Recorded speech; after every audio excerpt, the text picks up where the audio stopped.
real life. Okay then, so I take great pleasure in introduce our distinguished guest, Rama Lakshmi, who is currently the opinion editor at The Print, an Indian news website. Rama Lakshmi was the Indian correspondent of the Washington Post for 27 years, and she got a very prestigious American award for her coverage of the 2004 tsunami.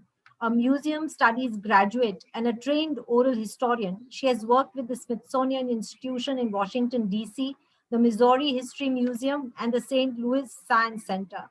Rama has studied feminist politics, refugee rights, and the American civil rights movement. She has also conducted oral histories with the activists of the disability rights movement in the United States. In India, she has consulted with the National Museum, National Rail Museum, and the Foundation of Indian Contemporary Art. Importantly, Rama has conducted oral history sessions with Bhopal gas survivors, survivors of one of the worst industrial disasters in human memory. She is the curator of the Remember Bhopal Museum, which opened in December 2014 to coincide with the 30th anniversary of the deadly Union Carbide gas leak. The Remember Bhopal Museum being one of the pioneering works of its kind in India, Rama has deployed oral histories in her curatorial strategy in the museum. She has also conducted oral history sessions with RTI activists and first-generation IIC members. Her talk today, titled Oral History's Bad Timing, Crisis in Bhopal, Disability and RTI Movements, is very relevant to the theme of the OHAI conference today, and I'm sure all of us will have a great deal to learn from the same. And before I hand over to Rama, I would like to share some of the photographs and a short audio clip of the Remember Bhopal Museum, which she has done and very kindly shared with us through slides. So I'll share screen. It'll just take 3-4 minutes.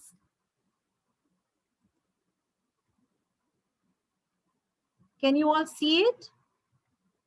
Yes. So Oral History's Bad Timing, Crisis in Bhopal, Disability and RTI Movements by Rama Lakshmi. This is the photograph Rama has very kindly shared with us of Remember Bhopal Museum, where you can see people listening and even seeing the photographs of the terrible disaster we had. Few more photographs of the same museum in which Rama has played a very important part. You can see even students listening to the oral history recordings of the survivors.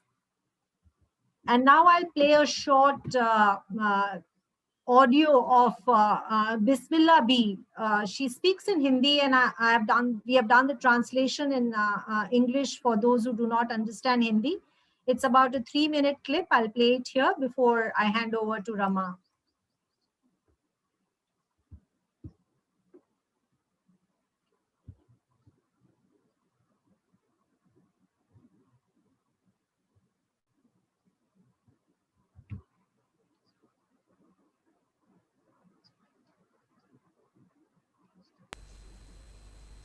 Nandini, it's not audible yet.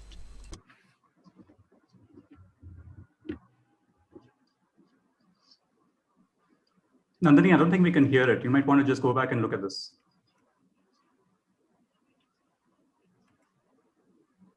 Sorry, you can't hear it? No. Not yet, no. Oh.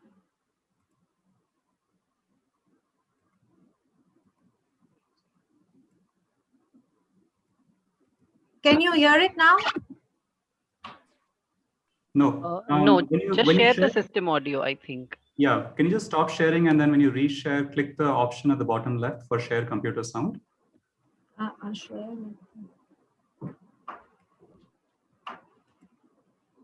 This one. So before you share the screen, at the bottom left, before you share, you should have an option at the bottom left for sharing the computer sound. Share the computer sound. So when you click the share screen, at the bottom left, you'll have a check option for that.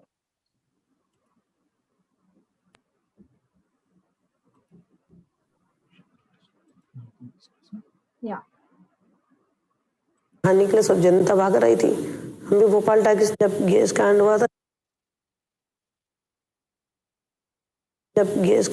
जब मेरा बेटा साजिद अली 3 साल का था, तो gas कांड की रात ये ख़त्म हो गई। हम मतलब सो रहे थे, एकदम धुआं सा आया, हम निकल के बाहर आए। मेरे बेटे साजिद अली को मैंने निकाल के बाहर निकले, सब जनता भाग रही थी, हम भी भोपाल टाकिस तक भागे। तो वो जो धुआं था ना, तो ऐसा गोले बन के धुएं के से घरों में घुस गए थे। फिर हम निकल के भागे तो मिर्ची की धुआं और बहुत खतरनाक थी कि लेटरिन बाथरूम निकल गया। जब हम लोग भागे भोपाल टाकिस तक, हाँ गोद में था ये मेरा साजिद अली, फिर मैं इसको लेके भागी। फिर वहाँ पर ऐलान हुआ कि सब अपने अपने घर चले जाओ, खतरा ख़त्म हो गया। घर आके मेरे को एकदम दिखना कम हो गया, धड़कन सी मेरी बढ़ गई, सांस चलने लगी मेरे को, तो मेरे को एकदम अंधी सी हो गई। मैंने इससे कहा, बेटा साजिद मुझे पानी पिला दे। इसकी भी मेरे को दिख नहीं रहा था कि कैसा है। तो इसने मेरे को गिलास उठा के कसेड़ी में से पानी भर के और एक गिलास मुझे दिया। उसके बाद फिर मैंने इसको नहीं देखा। फिर मेरे घर वालों ने मुझे बताया भी नहीं कब ख़त्म हो गया, कहाँ इसको दफनाया, और इसको बेचारे को दफना दिया था देवास में। उसी वक्त मौत हो गई थी सुबह में 10 बजे। 2 महीने तक इन लोगों ने नहीं बताया। मेरी हालत बहुत ख़राब थी। और जब इसका बताया कि ख़त्म हो गया, मैंने जिद करी मेरे को बताओ मेरा बच्चा कहाँ है। तो सब कहने लगा इंदौर ले गए, मुमानी के हमारे मामी के कने है, वो अच्छा है, तुम अच्छी हो जाओगी तो हम उसको दे देंगे। मेरी आँख की रोशनी चली गई थी। फिर मेरा बहुत इलाज हुआ, तो फिर डॉक्टर ने मना कर दिया था कि इनको रोने मत देना, ये रोएंगी तो ये अंधी हो जाएंगी। तो फिर मेरा भाइयों ने बहुत इलाज करा देवास में, फिर मैं अच्छी हो गई। फिर मैंने जिद करी, जब मैंने उसको मांगा, जब उन्होंने बताया कि ख़त्म हो गया, तो मैंने रोई करी, तो मेरी धड़कन फिर उखड़ गई। जब मेरे को होश आया तो इनके पापा यहाँ भोपाल से देवास आ गए। फिर मेरे को हॉस्पिटल में एडमिट कर दिया था, ऑक्सीजन लगा दिया था, और डॉक्टर लोग इनको डांट रहा था हमारे भैयाओं को कि तुमने क्यों बताया इसको कि लड़का ख़त्म हो गया। एकदम तो फिर मैं पागल हो गई थी, मेरा दिमागी संतुलन खराब हो गया था। आज तो घर के लिए अच्छे खुशी लेके आया था मेरे लिए। मैंने इसको होते बहुत अरमान सजा के रखे थे, मेरा बेटा इतना बड़ा हो गया, इतनी जल्दी बढ़िया है, मेरे बच्चे को ऐसा करूँगी, पढ़ाऊँगी, लिखाऊँगी, इसके हर अरमान पूरा करूँगी। मैंने इसका होते ही मैंने इसका हकीका करा, खूब खुशी से 2-2.5 हज़ार आदमियों को बुलाया, इसका मुंडन करा। हर खुशी से छोटी सी उम्र में सब करवा ली मेरे से, कि बताइए रहने को नहीं आया था, इसलिए इसने सब मेरे से उसके फर्ज अदा करवाए। हम लोगों में करते हैं हकीका, मैंने इसका सब कर दिया। छोटा था जब भी कर दिया। वो फोटो है ना, उस टाइम पे इसका हो गया था हकीका, 7 महीने की उम्र में।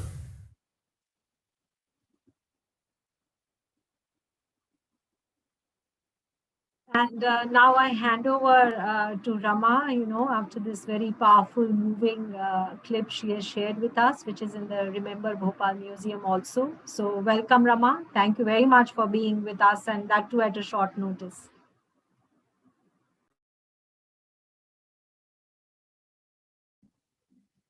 Thank you, Nandini, for the introduction and for playing the video, the audio, and thank you for inviting me to talk on the issue of crisis and the role crisis plays in the oral history discipline.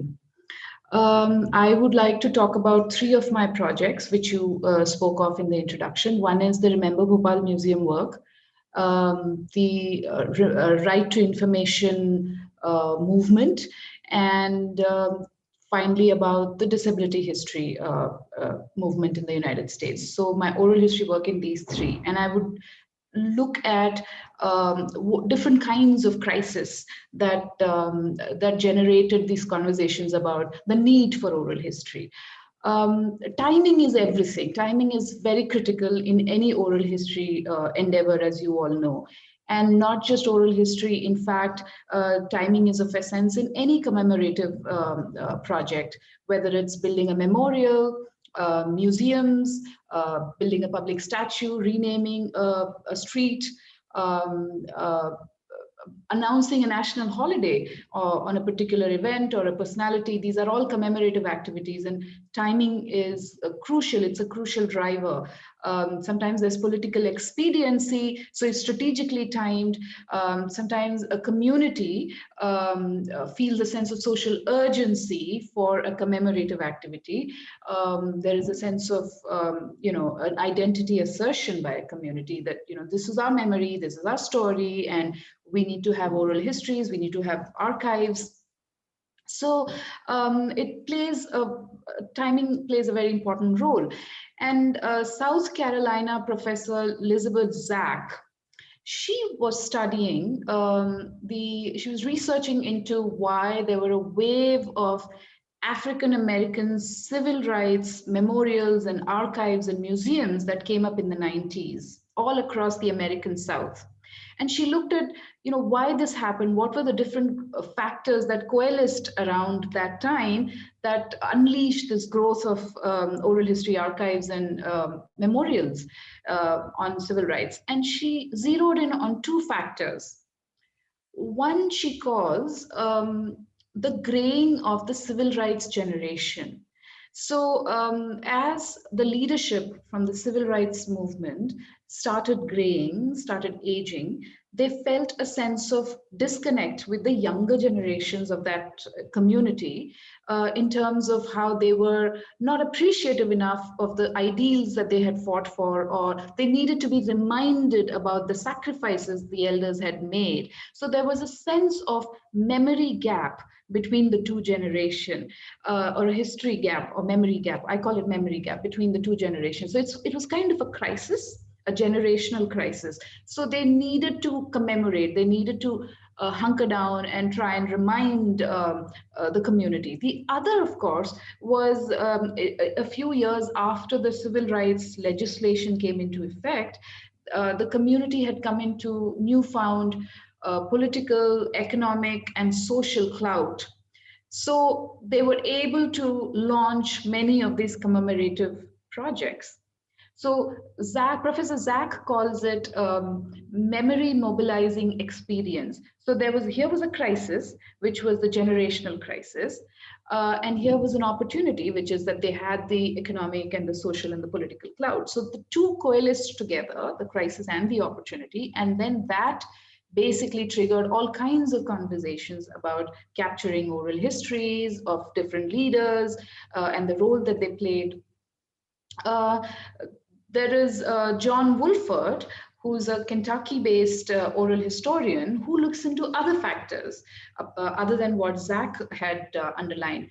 One is, of course, anniversaries of traumatic landmark events in history triggers a lot of conversation, public conversations about oral history projects. Sometimes new sources of funds are available. The state itself makes funds available. Sometimes a philanthropic corporate donor gives some funds to a historical society. And there's another factor which drives oral history project. If there is a contemporary incident, like for instance, the police shootings of African-American teenagers, that became a huge traumatic episode in the community, and that it propelled many conversations about the need for oral histories on race riots and race relations of that particular city. And so often recent incidents also unleash these kinds of conversations. So different kinds of drivers to oral history endeavors. And when often a community itself articulates the demand for oral histories, I have observed, it often comes from a sense of urgency, a sense of social urgency, a kind of a crisis, a real perceived felt crisis, where they say, if we don't harvest or capture the oral histories now, something will be irreversibly or irretrievably lost. Like the history of now, this is a moment where we launch oral history projects. And there is a sense of, now or never, a race against time kind of a moment for these kinds of conversations that the community itself unleashes. And like I mentioned, crisis can be external, crisis can be internal. Internal is one example of the generational crisis that I talked about, and I will talk about others as well. External could be maybe a development project that is announced, that is initiated, implemented, and that displaces a community, something that Nandini would know very well about, and with her work on Narmada Dam. So like a dam or a coal mining project that's launched, and hundreds of thousands of tribal people who've lived for generations in forests suddenly are uprooted, their way of life, their cultural rememberings, their cultural intangible and tangible cultural heritage is suddenly under threat. So conversations about preservation start happening at that time. Like, we need to preserve, we need to make sure that we don't lose what we have because of this external crisis. Crisis can also be an intellectual crisis. Now, what do I mean by intellectual crisis?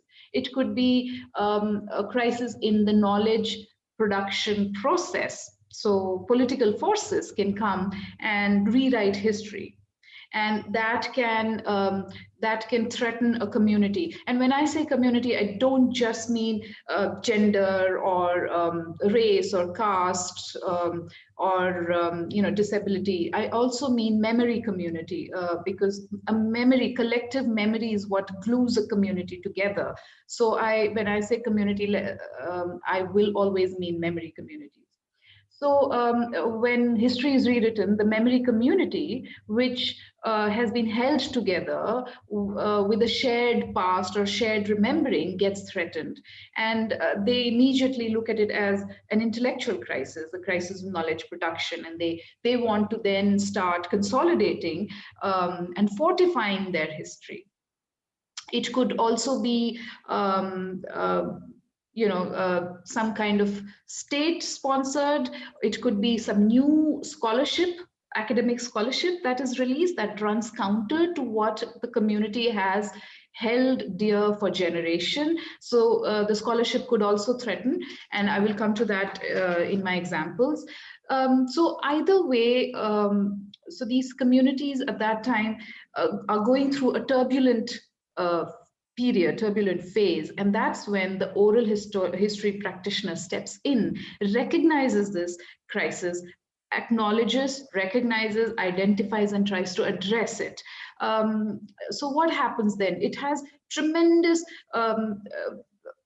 healing potential, because the crisis has unleashed a lot of cultural and social anxieties and upheavals. So oral history project in itself, which is just the exercise of recording oral histories, can also have healing potential for frayed nerves at that particular moment, turbulent moment. It also firewalls their history, what I call firewalls, their history. Firewalling history can make it tamper-proof, right, for history, for future. I will come to this issue of firewalling history later in my talk towards the conclusion, but I'll just leave this thought with you here. So today I would like to talk about the three projects that I have been involved in, and what were the kinds of drivers or crises that propelled these oral history exercises. I'll begin with Remember Bhopal Museum. The conversation around this project began in 2009, which was the 25th anniversary of the Union Carbide gas leak in Bhopal. And I was a journalist. I continue to be a journalist, but I was working with the Washington Post at that time. So during my several trips over the years, 25th anniversary was something that I visited Bhopal, and I was having many of the conversations and interviews at that time. One of the ministers of Bhopal Relief at that time, in an interview, told me that we want to let tourists into the factory. We want to open it up for tourism. We want people to take a walk along the factory. After all, Ground Zero allows tourism in New York. So why should we not turn this into a tourism spot?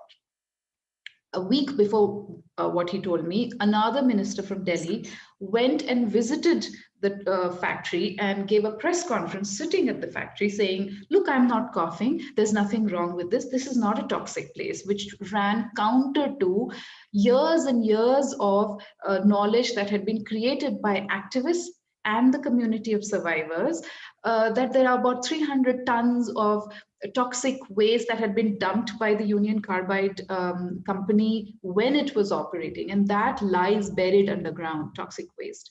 So the questions about environmental remediation of that toxic waste continues to be pending. So when a minister from Delhi visits Bhopal and says, look, I'm not coughing, this place is safe, it's pure air, that threatens the knowledge creation. There was another crisis, which was that the government was planning to build a memorial at the factory site.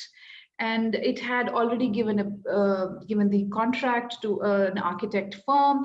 So at that time, many survivor groups had released statements to the press saying we were not consulted in the design of this memorial that they're bringing. So we were not consulted, we didn't take part in it. So there was a crisis of consultation, there was a crisis of ownership. So we were not consulted, we cannot participate, we are not part of it, this is not our story, we are not going to be able to play a primary role in telling this story.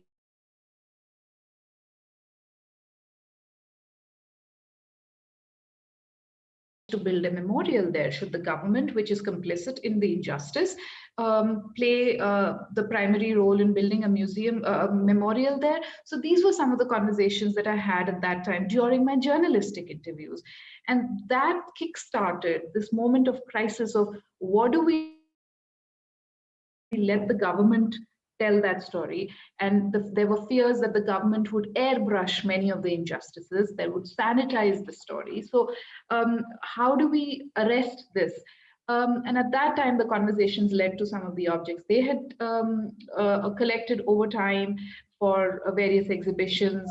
And that's when the oral history initiative really took form in my head and in our conversations, because all the crises boil down to one thing, which is voice, which is my story, my voice.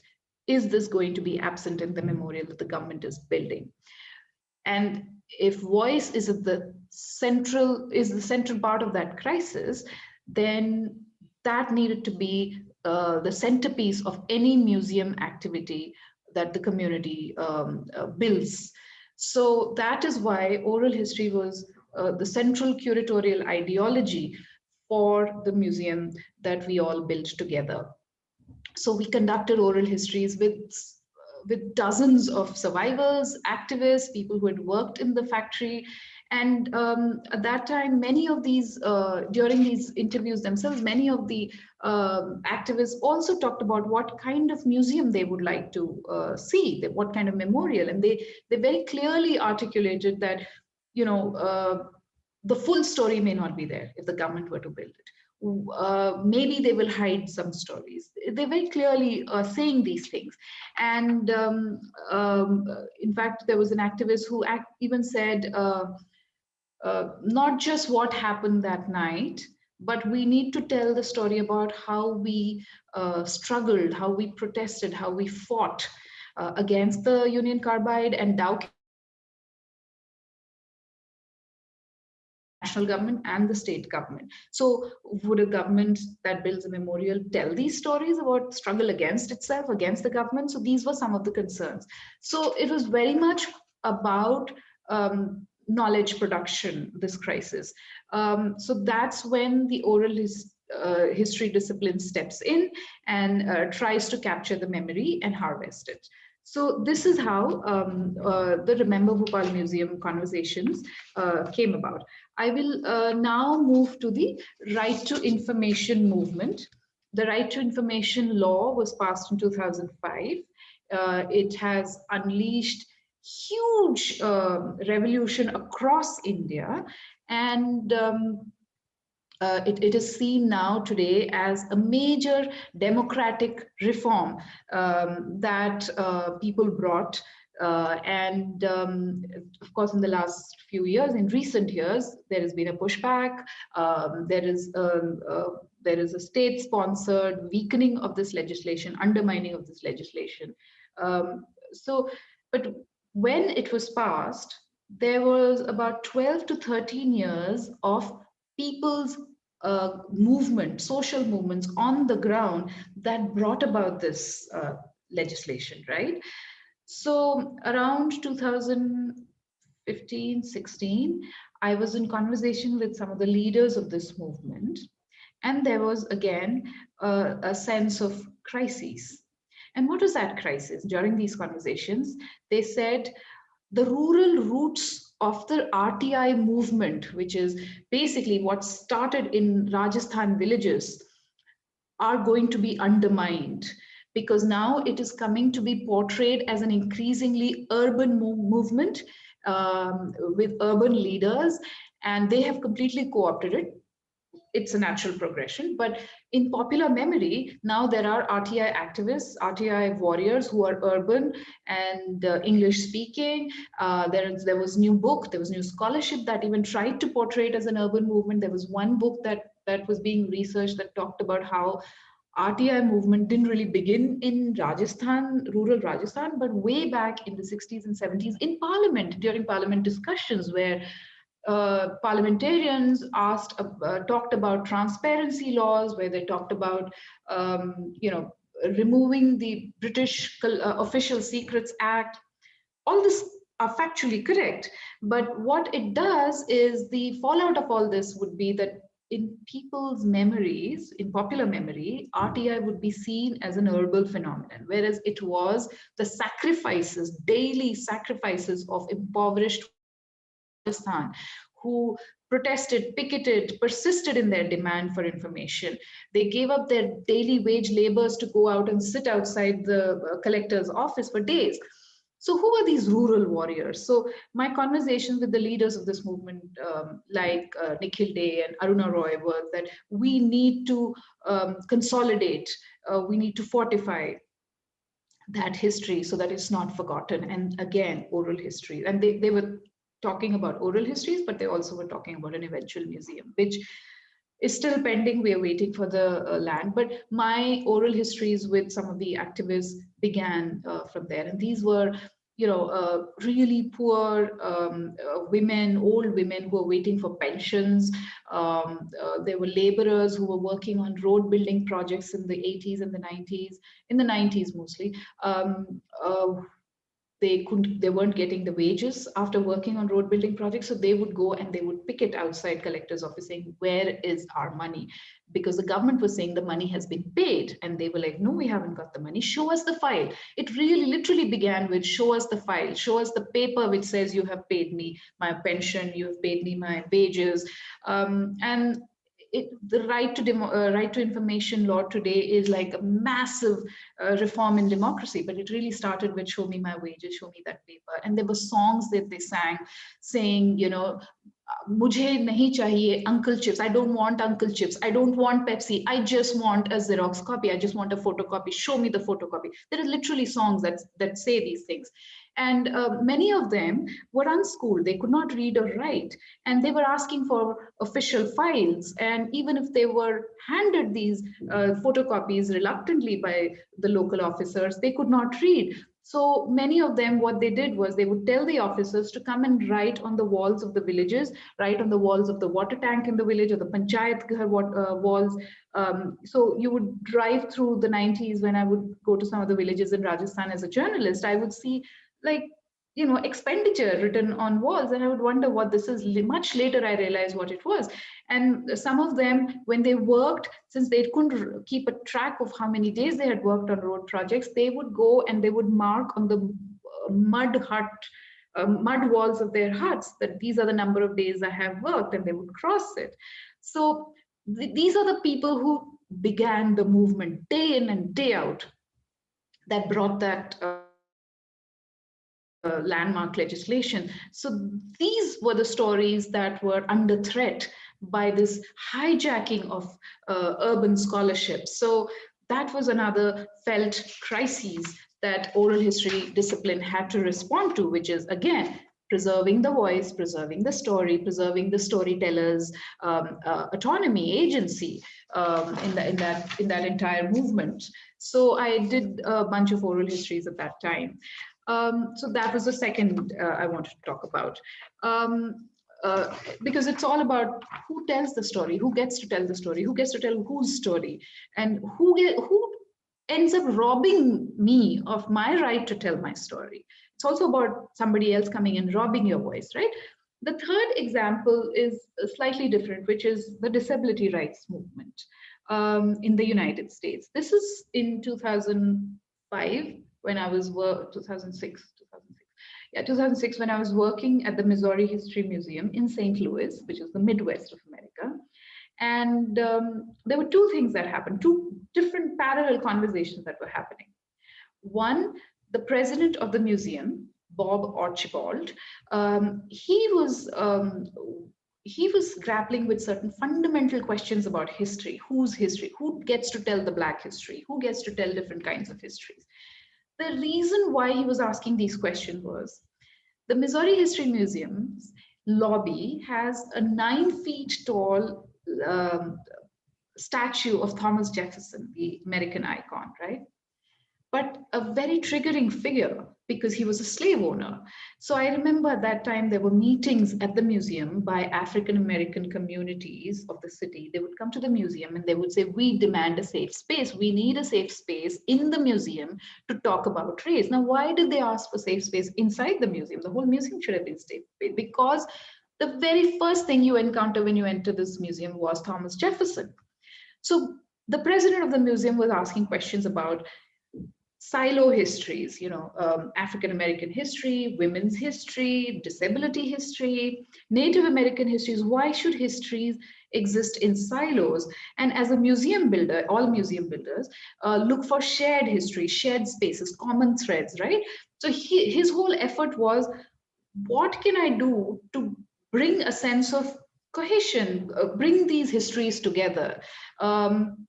And yet keep their separate identities so that these are not colliding with each other.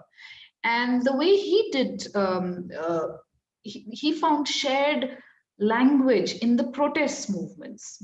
So whether it was African-American protest, civil rights protest movement, disability rights protest movement, women's movement, LGBTQ rights movement, there is a shared language. These may be separate histories, but there's a shared language in the struggle for rights.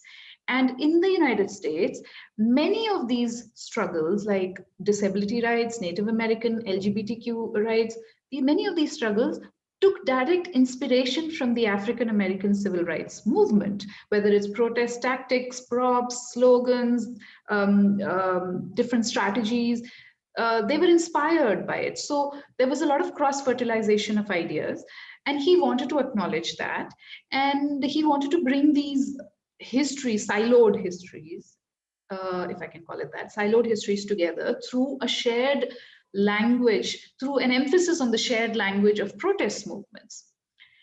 Parallelly, there is a disability rights group in St. Louis, the same city, called Paraquat, which was founded in 1970 by Max Starkloff. Max Starkloff is a wheelchair user, and he was a paraplegic, and Paraquat is what he set up, and to demand protest through protests rights to access curbs, access to buses, access to buildings, and it spawned off a huge movement there. Now, it was 35 years since Paraquat had set up. So John Wolford's comment about anniversaries triggering conversations about oral history. So it was 35 years of Paraquat. So there was conversations about we need to historicize our protests, our work, our experience. It was 15 years after the American Disabilities Act legislation was passed. So that was another anniversary moment. Max his health was getting fragile. His health was failing, and there was considerable sense of urgency about historicizing the work. So again, that was another crisis. And then the museum the museum president was dealing with the intellectual crisis. And so all these kind of coalesced together. And there was one other knowledge production crisis, intellectual crisis that they dealt with, which was the history of the disability rights movement was well documented in the East and the West Coast of America. The missing link in the disability rights historiography was the Midwest, which is Missouri, Kansas, Illinois, Kentucky. These were like 4 or 5 states where a lot had happened during the 70s and the 80s and the 90s, but they were missing from the historiography. So again, this was kind of sidestepped. This chunk of America was sidestepped. And even though St. Louis was the first American city that got lift-enabled public buses, the first American city, but it wasn't there in any of the historiography. So an intellectual crisis that we need to fortify our history, we need to consolidate, we need to stake our claim in historiography of the movement. So these were some of the conversations that started at the Missouri History Museum when I was working there. And that's when my oral history sessions with about 18 to 19 warriors, disability rights warriors began, and they were video recorded also because they were going to be shown at the museum. Some of them, there was one who had cerebral palsy, and she talked about how she learned how to drive. She talked about how she fought to force the cathedral, the local cathedral, to have ramps so that wheelchair users could enter. There was a visually impaired wrestler. So he talked about being blind and wrestling, award-winning wrestler, blind and wrestling. There was also, I was also trying to look at who has the largest collection of hearing devices over 400 years, how hearing devices had evolved, who had the largest collection of wheelchairs of the last 100 years, and how the design of the wheelchair evolved. And as the design evolved, it was also responding to how society was looking at wheelchair users of physical disability. So also looking for objects and looking for people and their stories and their role in the movement, all this came to, it was all coming from a sense of urgency, a crisis, urgency. 4 years after I conducted these oral history interviews, Max Starkloff, who founded Paracord, passed away. So he, more than anybody else, he understood that sense of crisis, that race against time. And often when oral history practitioners step into a story or step into a memory community, there is a race against time feeling to it, that if you do something now, otherwise you will just lose it. And this race against time driver, it doesn't always have to be, but there is a crisis, there is an impending crisis, and and there is something ominous that's afoot, and you recognize it and you step in. And I would conclude my talk by asking, what does this urgency, this crisis, this race against time, what does it do to the quality of oral histories? Does it impact the quality? What it does is, a sense of crisis usually brings the memory community together. It bands you together. So what happens then is, because they're trying to firewall history, and I told you I'll come back to this point, they are making it tamper-proof because they see an outside external threat, right? So they're making it tamper-proof. Because they're firewalling it, there is a risk that the practitioner faces, which is that you might get replica memories, that you might get stories and oral history retellings that sound similar to the other, because they have it's a practiced remembering, or it's called practiced remembering, it's called replica memories. But often what happens is they're telling you the same story or similar stories with similar language, similar articulations, because it comes from deep-rooted cultural anxieties of losing it, right? So it's a turbulent period. So you need to watch out for that. The way you ask questions, you need to understand that you are going to get a particular kind of retelling. So you need to nuance your questions better, your pauses better. You push them deeper into certain things so that the language also changes. It's all there. It's just that at that moment of crisis, it starts sounding similar. That's one of the risks.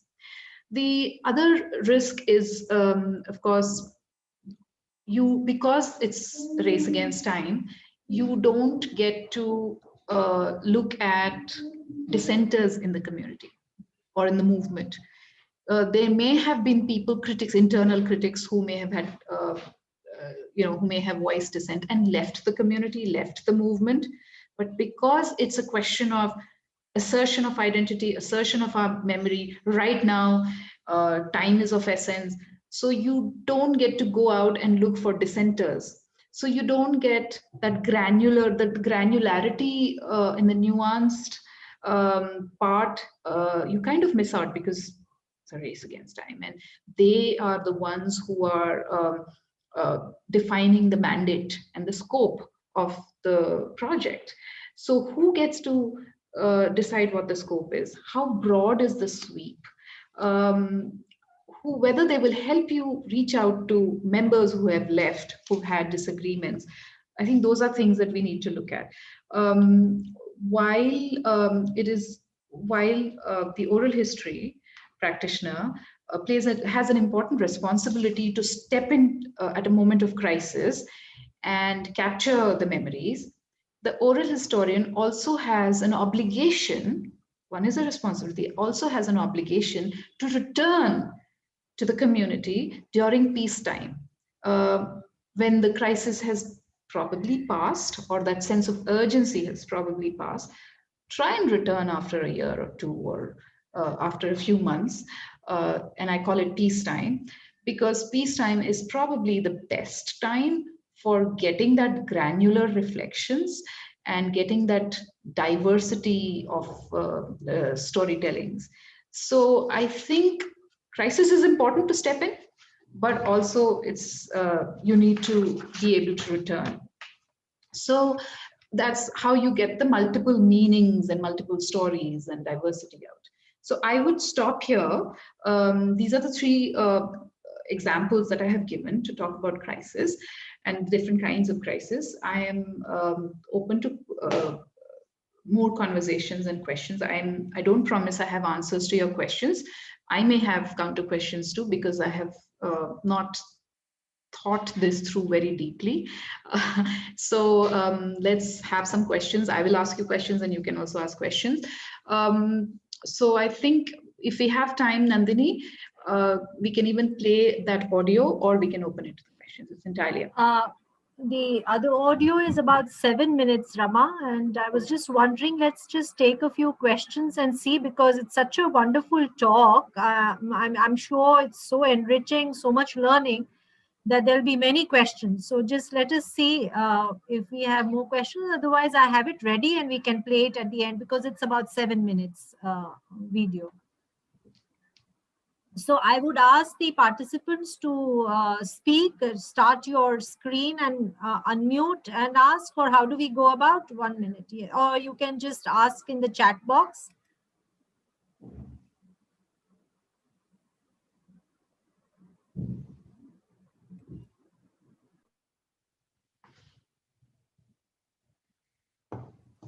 Any questions?